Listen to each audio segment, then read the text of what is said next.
नमस्कार, बिहार मिथिलांचल में आपका स्वागत है। मैं हूं मनोज।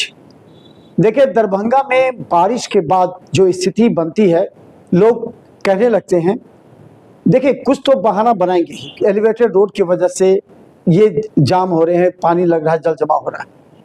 डीएमसीएच परिसर में कौन सा एलिवेटेड रोड बन रहा है भाई? आप देखिए, नगर निगम क्षेत्र में कौन सा एलिवेटेड रोड बन रहा है? दरभंगा टावर पर कौन सा एलिवेटेड रोड बन रहा है? हसन चौक पर कौन सा एलिवेटेड रोड बन रहा है? एमआरएम रोड में कौन सा एलिवेटेड रोड बन रहा है? टाउन हॉल के आसपास कौन सा एलिवेटेड रोड है?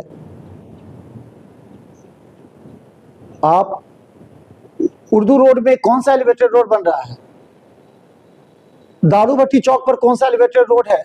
जिला स्कूल के पास मान के चले एलिवेटेड रोड तो अभी आप बना भी नहीं, टच भी नहीं हो रहा है, लेकिन बारिश पानी पहले लग रहा है। दरभंगा शहर की स्थिति जो पहले थी वही है।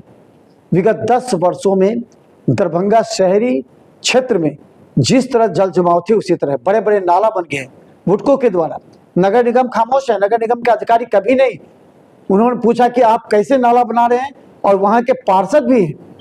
ये भी तो कैबिनेट के सदस्य को चाहिए था कि अगर जहां नाला बन रहा है उसकी जाके जांच करे, सही बन रहा है नहीं। अब सवाल उठाए जा रहे हैं जब वो आधा काम कर करके पैसे उठा के जा रहा है।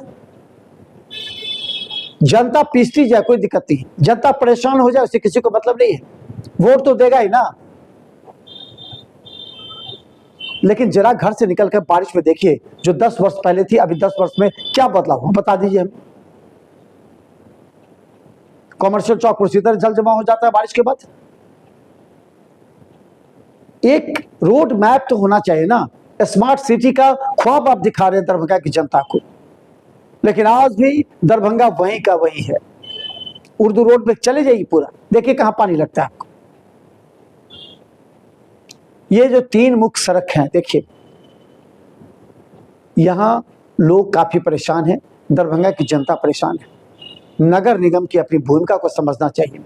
बुडको जब काम लेता है तो बुडको को निश्चित तौर पर उसकी निगरानी करने के लिए नगर निगम की एक टीम होनी चाहिए, जो बुडको के जो अधिकारी हैं उनसे संपर्क बना के रखे। ऐसा नहीं हुआ, नगर निगम ने छोड़ दिया बुडको पर। बुडको ने कहा कोई बात नहीं, हमारी मत है, हम जैसे बना के चले जाए। बड़े बड़े सड़कों से जो नाले टच किए हुए ना, वो नाले नहीं जाते। देखिए हराई पोखर पर जो बन रहा है, सड़क नीचा है, नाला ऊपर है। अब जब सड़क बनेगा ऊपर तब होगा, नहीं बराबर हुआ तो पानी गिरेगा ही। अभी जल जमाव इसी तरह। ये है दरभंगा की सोच।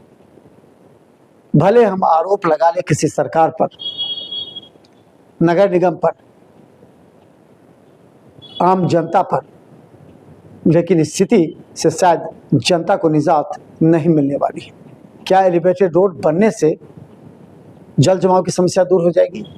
ये अलग मुद्दा है। एलिवेटेड रोड यातायात के लिए है, जाम छुड़ाने के लिए, ना कि आपके शहर के जल जमाव को दूर करने के लिए। दरभंगा शहर में ये स्थिति बरकरार है और बनी रहेगी। त्वरित कार्रवाई कैसे हो, त्वरित काम कैसे हो, इस पर सोचते। पंचायत के बिहार सरकार के मंत्री दीपक प्रकाश यहाँ पहुंचे, उन्होंने विकास गति का समीक्षा किया और कहीं जल्दी से तेजी लाइए, काम कर लीजिए। लेकिन क्या उनकी बातें यहाँ के अधिकारी मानेंगे? आप देखिए, हम तो देख ही रहे। धन्यवाद।